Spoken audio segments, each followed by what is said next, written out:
अगर आप भी लेना चाहते हैं देश दुनिया की तमाम जानकारी तो आज ही सब्सक्राइब करें हमारे चैनल को।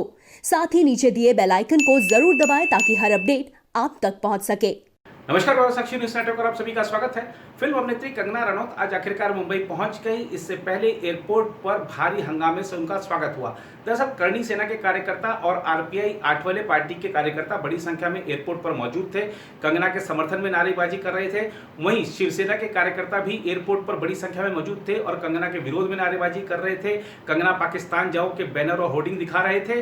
और आप देखिए कि इस हंगामे के बीच निजी एयरलाइंस की गाड़ी में कंगना को सुरक्षित तरीके से एयरपोर्ट से बाहर ले जाया गया। वहीं बीएमसी की कार्रवाई पर उठे हैं बहुत सवाल। दरअसल बीएमसी ने 24 घंटे पहले एक नोटिस लगाया था कंगना के घर के बाहर कि आपने जो ये अवैध निर्माण किया है इसकी मंजूरी संबंधी दस्तावेज आप नहीं देती हैं तो हम तोड़फोड़ करेंगे, इसको गिरा दिया जाएगा अवैध ढांचे को। और 24 घंटे भी नहीं बीते थे कि बीएमसी ने तेजी दिखाते हुए एक दूसरा नोटिस चिपकाया और तोड़फोड़ शुरू कर दी। इस तोड़फोड़ से देखिए बीएमसी के मंसूबों और शिवसेना के मंसूबों, महाराष्ट्र सरकार के मंसूबों को उजागर कर दिया गया है। और शरद पवार जिनकी इस सरकार को बनाने में महत्वपूर्ण भूमिका रही है, उन्होंने भी कहा है कि बीएमसी की ये कार्रवाई गैर जरूरी थी, इससे कंगना को बोलने का मौका मिल गया है। शरद पवार ने कहा है कि मुंबई में और भी अवैध निर्माण है। शरद पवार का निशाना साफ है और महाराष्ट्र सरकार पर, उद्धव ठाकरे पर एक तरह से ये उनको सीख भी दी गई है कि आपने ये एक गलत काम कर दिया है या शायद गलत परंपरा की शुरुआत कर दी है। और कंगना रनौत को भी जिस तरीके से ट्विटर पर नेताओं का समर्थन मिल रहा है, जो लोग हैं, आम लोग हैं, उनका समर्थन मिल रहा है, वो दर्शाता है कि कंगना की शायद राजनीतिक ताकत भी बढ़ रही है। कंगना हालांकि राजनीति में नहीं है, लेकिन फिर भी जिस तरीके से उन्होंने अपने ट्वीट किया है, कहा है कि बाबर सेना मेरे ऑफिस में घुस गई है क्योंकि मेरा ऑफिस एक मंदिर है। तो अयोध्या से जिस तरीके से जोड़ दिया है कि मेरे मंदिर को ढहाने बाबर सेना आ गई है, ये दिखाता है कि कंगना भी शायद अब राजनीति में दिलचस्पी लेने लगी है। लेकिन जिस तेजी के साथ बीएमसी ने कार्रवाई की है उससे सवाल उठना लाजमी था। वो बीएमसी, वो महाराष्ट्र सरकार जिससे कोरोना के मामले नहीं संभल रहे हैं। अब देखिए कि देश में जिस दिन कोरोना आया था तब से लेकर आज तक सर्वाधिक मामले महाराष्ट्र में हैं, सर्वाधिक मामले मुंबई में हैं, सर्वाधिक अगर देखें देश में जो डेथ्स हो रही हैं वो महाराष्ट्र में हैं। अगर देश का ऐसा कोई जिला देखें जहां पर सर्वाधिक मामले हैं तो वो पुणे है। पुणे महाराष्ट्र में आता है। तो इनसे कोरोना के मामले संभल नहीं रहे हैं और इन सबसे ध्यान भटकाने के लिए ये इस तरीके की कार्रवाई कर रहे हैं कि एक अभिनेत्री ने अगर एक नेता को चुनौती दी तो उसने इसे अपनी प्रतिष्ठा का प्रश्न बना लिया। और जिस तरीके से कंगना रनौत के खिलाफ अभद्र टिप्पणी की थी संजय राउत ने, उसे महिला जो संगठन है उन्होंने भी गौर किया है। ठीक है कि राजनेता हैं, बड़े लोग हैं, कार्रवाई नहीं होती है, लेकिन इस अभद्र टिप्पणी पर कोई सामान्य आदमी होता तो उस पर अच्छी खासी कार्रवाई हो जाती।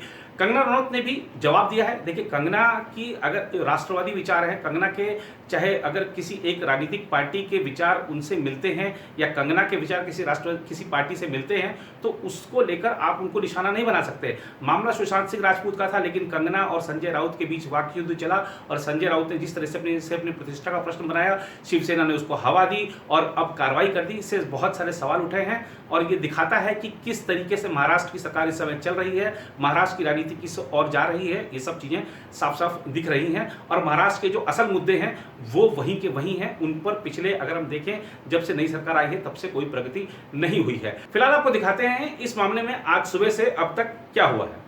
शिवसेना शासित बीएमसी ने बुधवार को अभिनेत्री कंगना रनौत के बांद्रा स्थित बंगले में अवैध निर्माण को गिरा दिया। एक अधिकारी ने बताया कि इस अवैध निर्माण को गिराने का कार्य सुबह 11 बजे के कुछ देर बाद शुरू हो गया। इससे पहले बीएमसी ने बंगले के बाहर बीएमसी की कार्रवाई की जानकारी देते हुए दूसरा नोटिस लगाया था। बीएमसी की टीम बुलडोजर और उत्खनन वाली मशीनें लेकर बांद्रा के पाली हिल बंगले पर पहुंची और महानगर पालिका की बिना मंजूरी के इमारत में की गई फेरबदल वाले ढांचे को गिरा दिया। अभिनेत्री ने इस पर ट्वीट किया, मैंने कभी गलत नहीं किया और मेरे दुश्मन बार बार यह साबित कर रहे हैं कि मुंबई अब पाकिस्तान के कब्जे वाला कश्मीर क्यों है।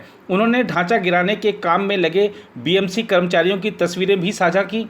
कंगना के लिए मुश्किलें बढ़ गई हैं क्योंकि महाराष्ट्र सरकार ने मंगलवार को कहा था कि पुलिस उन आरोपों की जांच करेगी कि कंगना ने मादक पदार्थ लिया था। वहीं कंगना के बंगले में हुआ बदलाव भी महानगर पालिका के जांच के दायरे में है। गृह मंत्री अनिल देशमुख ने कहा कि मुंबई पुलिस अभिनेता अध्ययन सुमन के उन आरोपों की जांच करेगी कि अभिनेत्री ने मादक पदार्थ लिया था। उधर चंडीगढ़ अंतर्राष्ट्रीय हवाई अड्डे से उड़ान भरने से पहले कंगना ने ट्वीट किया, मैं जब चंडीगढ़ हवाई अड्डे से मुंबई जाने की तैयारी में हूं तभी महाराष्ट्र सरकार और उनके गुंडे गैर कानूनी तरीके से मेरी संपत्ति तोड़ने पहुंच गए। ठीक है, आगे बढ़िए। मैंने महाराष्ट्र के गौरव के लिए रक्त तक देने का वादा किया है। यह तो कुछ भी नहीं है, सब कुछ ले लें, लेकिन मेरी हिम्मत दिन प्रतिदिन बढ़ती जाएगी। उन्होंने आरोप लगाया कि महाराष्ट्र सरकार उन्हें इसलिए निशाना बना रही है क्योंकि उनका शिवसेना के साथ झगड़ा चल रहा है। कंगना ने एक अन्य ट्वीट में उनके बंगले के बाहर मौजूद महानगर पालिका कर्मियों की तस्वीरें साझा की और लिखा, बाबर और उसकी सेना। उन्होंने लिखा, मैं कभी गलत नहीं थी और मेरे दुश्मनों ने यह बार बार साबित किया है और इसलिए ही मुंबई अब पाकिस्तान के कब्जे वाला कश्मीर यानी पीओके है। उद्धव ठाकरे, तुझे क्या लगता है कि तूने फिल्म माफिया के साथ मिलके मेरा घर तोड़ के मुझसे बहुत बड़ा बदला लिया है? आज मेरा घर टूटा है, कल तेरा घमंड टूटेगा। ये वक्त का पहिया है, याद रखना, हमेशा एक जैसा नहीं रहता। और मुझे लगता है कि तुमने मुझ पर बहुत बड़ा एहसान किया है, क्योंकि मुझे पता तो था कि कश्मीरी पंडितों पे क्या बीती होगी। आज मैंने महसूस किया है और आज मैं इस देश को वचन देती हूँ कि मैं सिर्फ अयोध्या पे ही नहीं, कश्मीर पे भी एक फिल्म बनाऊंगी और अपने देशवासियों को जगाऊंगी, क्योंकि मुझे पता था हमारे साथ होगा तो होगा, लेकिन मेरे साथ हुआ है, इसका कोई मतलब है, इसके कोई मायने हैं। और उद्धव ठाकरे, ये जो क्रूरता और ये जो आतंक है, अच्छा हुआ ये मेरे साथ हुआ, क्योंकि इसके कुछ मायने हैं। जय हिंद, जय महाराष्ट्र।